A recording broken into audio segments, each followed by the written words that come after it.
வணக்கம் நண்பர்களே, நான் உங்க கிச்சா பேசுறேன். இதுதான் என்னை சந்திக்கும் கடைசி சந்திப்பு. நீ பூர்ணத்துவம் அடைஞ்சிட்ட, உன் ஆசை நிறைவேற்றப்படும். மகா பெரியவாளை தரிசித்த எத்தனையோ மக்கள் தங்கள் இறுதி முடிவு பற்றிய விருப்பத்தை வெளிப்படுத்தியுள்ளனர். அவர்களின் ஆசைகளையும் பூர்த்தி செய்துள்ளார் மகா பெரியவா. இருந்தாலும் இந்த நிகழ்வு ஒரு அற்புதமான நிகழ்வு. மகா பெரியவா ஆத்மாவை கரையேற்றுவார், உடலையுமா?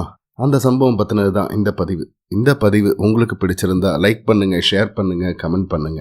மறக்காம பெல் ஐகான் கிளிக் பண்ணுங்க, சப்ஸ்கிரைப் பண்ணுங்க. மகா பெரியவாளின் நிகழ்வுகள் இப்படியும் நடக்குமா? நடந்ததே. அவருக்கு வயது 55 ஆனது. வழக்கம் போல் மகா பெரியவாளை தரிசிக்க வந்தார். சிறு வயது முதல் மகா பெரியவாளையே தாயாகவும் தந்தையாகவும் உறவாக அண்டிக் கொண்டவரின் உள்மனதில் ஒரு ஆசை ஒளிந்து கொண்டிருந்தது. அந்த ஆசை மகா பெரியவாளுக்கு தெரியும் என்றாலும் அதை அவர் வாயின் மூலமே வெளிப்படுத்தும் நேரம் வந்துவிட்டதால் உரையாடலை மகா பெரியவாளை துவக்கினார். மகா பெரியவா அவரிடம், என்னப்பா பூரணத்துவம் இல்லையா என்றார். அவர் வார்த்தையின் உள்ளர்த்தம் அவருக்கு புரிந்தது. தன் முடிவு நெருங்கி விட்டது என்று அவர் கலங்கவில்லை. நைனாஜி, என் பூரணமே நீங்க தான். என் சொந்தம், உரிமை எல்லாம் நீங்க மட்டும்தான் நைனாஜி. எனக்கு வேற எதுவுமே சொந்தம் இல்லை, எதன் மீதும் உரிமை இல்லை. என் அனைத்து மற்றும் ஒரே உறவும் நீங்க தான் நைனாஜி, நீங்க மட்டும்தான். நீங்க தானே என் நைனா, இல்லையா என்றார் ஏக்கத்துடன் ஆணித்தரமாக. அந்த 55 வயதுக்காரர் மகா பெரியவாளின் பார்வையில் என்றுமே 8 வயது சிறுவன்தான். ஏனெனில் சிறு வயது பக்தி பாசம் இன்று வரை அவரிடத்தில் மாறவில்லை. சரிப்பா, நான் தான் உன் நைனா என்றார் பிள்ளையின் பரிதவிப்பு புரிந்து. அனைத்தையும் தன் நைனாவிடம் ஒப்பிப்பவர் தன் ஆசையை வெளிப்படுத்த இதுவே தருணம் என அறிந்து வாயை திறந்து விட்டார். நைனாஜி, எனக்கு ஒரு ஆசை. நான் பிறந்தது தமிழ்நாட்டுல. பல வருடங்கள் இங்கு கழிந்தன. ஆனால் என் உயிர் இந்த மாநிலத்தில் பிரியக்கூடாது. வெளி மாநிலத்துல தான் பிரியணும். என் உயிர் பிரிந்த பின் என் உடல் மண்ணுக்குள் புதைக்கப்படக்கூடாது. தீக்கும் இரையாக கூடாது. அந்தரத்தில் எரியப்பட்டு பறவைகளுக்கு இரையாக வேண்டும் நைனாஜி என்றார். இதுதான் என்னை சந்திக்கும் கடைசி சந்திப்பு. நீ பூரணத்துவம் அடைஞ்சிட்ட, உன் ஆசை நிறைவேற்றப்படும் என ஆசையுடன் அனுப்பினார் மகா பெரியவா. தன் முடிவு நெருங்கிவிட்டதை தெரிந்து கொண்ட அவர் அஞ்சவில்லை. என் இறுதி ஆசையையும் என் நைனாஜியிடம் சொல்லிவிட்டேன். இனி எனக்கு என்று ஒன்றுமில்லை. என் உடல், பொருள், ஆவி அவருக்கு சொந்தம் என இலகுவானார். மகா பெரியவாளிடம் சரணடைந்தவர்களின் மனதில் பயம் இருக்காது.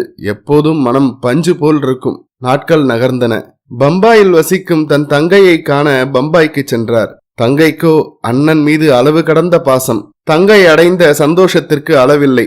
அண்ணனோடு நேரத்தை செலவிட்டு மகிழ்ந்தாள். தன் தங்கையிடம் விடை பெற்றுக் கொண்டு பம்பாயில் வசிக்கும் தன் மிக நெருங்கிய நண்பரை காணச் சென்றார். அந்த நண்பர் அவரின் பணிப்பயிற்சியின் போது அறிமுகமானவர். அவருடன் பழக பழக தன் நண்பர் மகா பெரியவாளின் மீது வைத்திருந்த பக்தியும் பாசமும் பம்பாய் நண்பருக்கு வியப்பை தந்தது. பம்பாய் நண்பரும் தன் நண்பரின் மூலம் மகா பெரியவாளின் அதிசய மகிமைகளை கேட்டு மகா பெரியவா மீது மிகுந்த பக்தி வைத்திருந்தார்.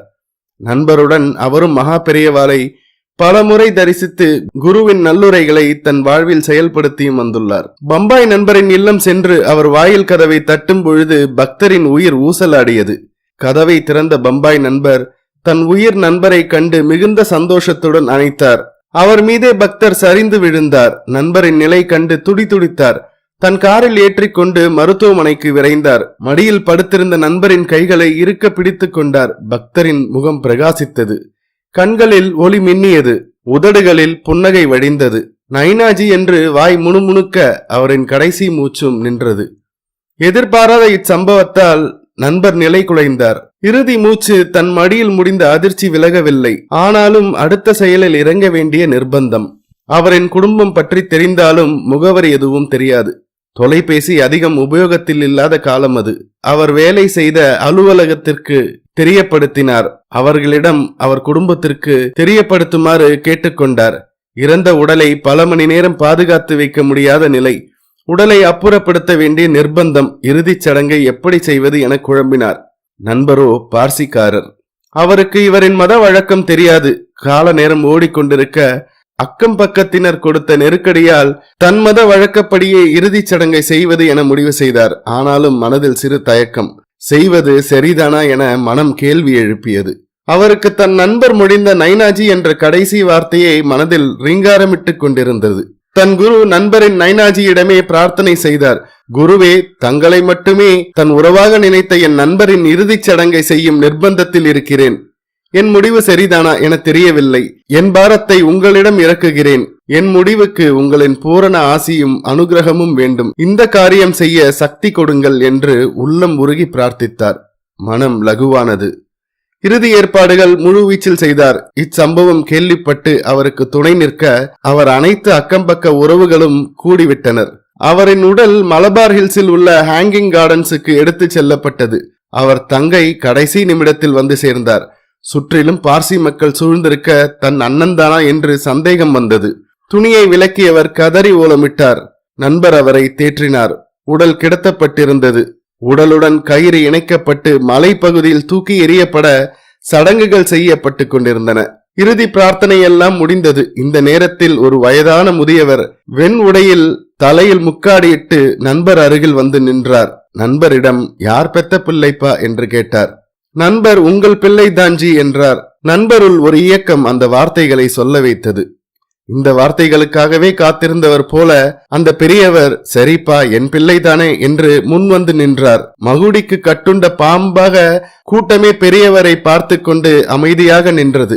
அனைத்து முடிக்கப்பட்டு உடலை தூக்கி எறியப்பட வேண்டிய நேரம். பெரியவரின் உத்தரவுக்காக காத்திருந்தனர். பெரியவரும் தூக்கி எறியும்படி இரு கைகளையும் உயர்த்தினார்.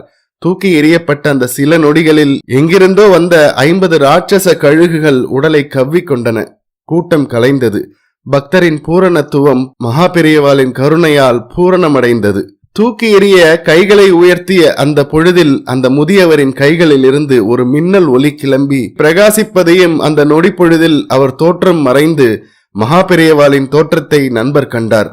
கண்கள் குத்திட்டு நிற்க சில நிமிடங்கள் உறைந்து போனார். நினைவு கொண்டவர் அந்த பெரியவரை தேட அந்த வெண் உடை பெரியவர் வெள்ளை கூட்டத்துடன் கூட்டம் கூட்டமாக கலந்து மறைந்து போனார்.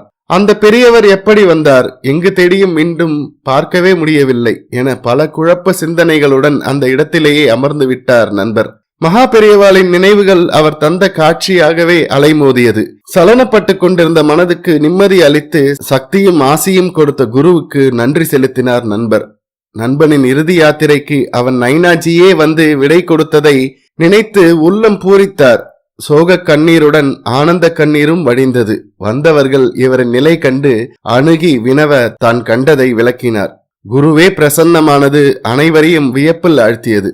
தன் நண்பன் எத்தனை பெரும் பாக்கியசாலி என்று எண்ணினார். இறுதி சடங்கை செய்து முடிக்க மகா பெரியவாளே அவரை இயக்கி காட்சியும் அளித்த பிராப்தம் பெற்ற இந்த நண்பரும் பாக்கியசாலியே என்பதை அடக்கத்துடன் மறந்து இறந்து போன அந்த பக்தரின் பக்தி அளவிட முடியாதது. சிறு வயதில் அவர் கொண்ட பக்தி அவர் வளர்ந்து மறையும் தருவாய் வரையில் மாறவே இல்லை.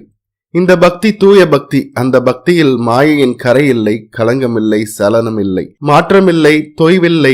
எளிமையிலும் எளிமையான பக்தி, உண்மையான பக்தி, உன்னதமான பக்தி, பாசமான பக்தி, உரிமையுள்ள பக்தி.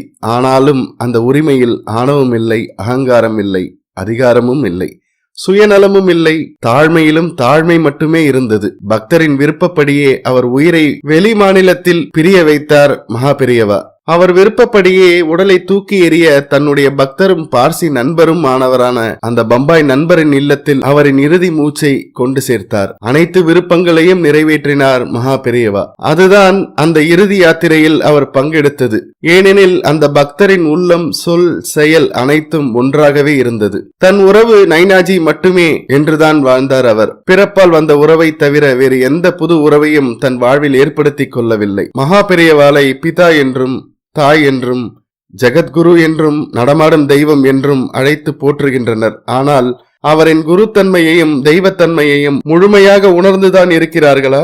நம் மகா பெரியவாளின் அற்புதங்களையும் அதிசயங்களையும் படித்தும் அனுபவித்தும் மகிழ்ந்த மக்கள் எத்தனையோ பேர் இருந்தாலும் அவரை தெய்வமாகவும் குருவாகவும் உள்ளபூர்வமாக வழிபடும் மக்கள் எத்தனை பேர்? இதுதான் உண்மையான பக்தியா? மனதில் இருந்த ஆசையை வெளியிட்டு முடித்து நைனாஜியே என் உடல், பொருள், ஆவி அனைத்துக்கும் சொந்தக்காரரும் உரிமைக்காரரும் என சரணாகதி அடைந்தாரே, அந்த பக்தரின் உடல், பொருள், ஆவிக்கு தானே பொறுப்பு கொண்டார் என்பதுதானே உண்மை. மகா பெரியவாளை தரிசித்த எத்தனையோ மக்கள் தங்கள் இறுதி முடிவு பற்றிய விருப்பத்தை தெரிவித்துள்ளனர். அவர்களின் ஆசைகளையும் பூர்த்தி செய்துள்ளார் குருநாதர். இருந்தாலும் இந்த நிகழ்வு ஒரு அற்புதமான நிகழ்வு. குரு ஆத்மாவை கரையேற்றுவார், உடலையுமா? ஹர ஹர சங்கர ஜெய ஜெய சங்கர. இந்த பதிவு உங்களுக்கு பிடிச்சிருந்தா லைக் பண்ணுங்க, ஷேர் பண்ணுங்க, கமெண்ட் பண்ணுங்க. மறக்காம பெல் ஐக்கான் கிளிக் பண்ணுங்க, சப்ஸ்கிரைப் பண்ணுங்க. நன்றி அன்பர்களே.